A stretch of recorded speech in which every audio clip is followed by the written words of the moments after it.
ฝ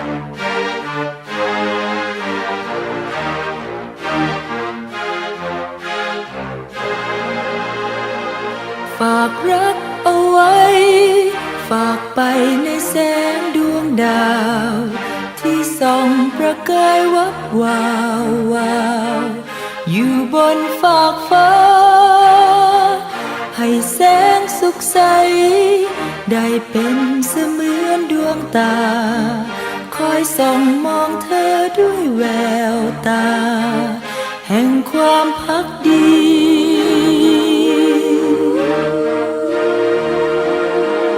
เก็บฟ้ามาสานถักทอด้วยรักละมุนคอยห่มให้เธอได้อุ่นก่อนนอนคืนนี้ให้เสียงใบไม้ขับกล่อมเป็นเสียงดนตรีคอยกล่อมให้เธอฝันดีให้เธอเคลิ้มไปเป็นวิมานอยู่บนดินให้เธอได้พักพิงและนอนหลับไหลเก็บดาวเก็บเดือนมาร้อยมาลัยเก็บหยาดน้ำค้างกลางไพรมาคล้องใจเราไว้รวมกันก่อนฟ้าจะสางก่อนจันทร์จะร้างแรมไกลยังอยู่กับเธอข้างเคียงกายอยู่ในความฝันฝากเสียงกระซิบฝากไปในสายลมผ่านข้ามขอบราตรีที่ยาวนานให้เธอฝันดี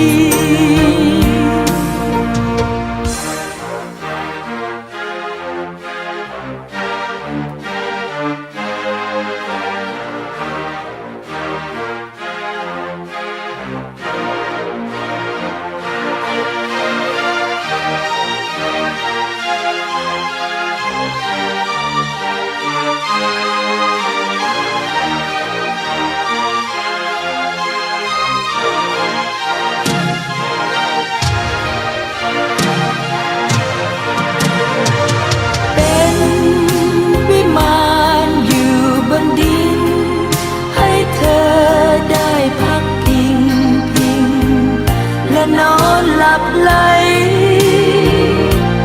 เก็บดาวเก็บเดือนมาร้อยมาลัยเก็บหยาดน้ำค้างกลางไพรมาคล้องใจเราไว้รวมกันก่อนฟ้าจะสางก่อนจันทร์จะร้างแรมไกลยังอยู่กับเธอข้างเคียงกายอยู่ในความฝันฝากเสียงกระซิบฝากไปในสายลมผ่าน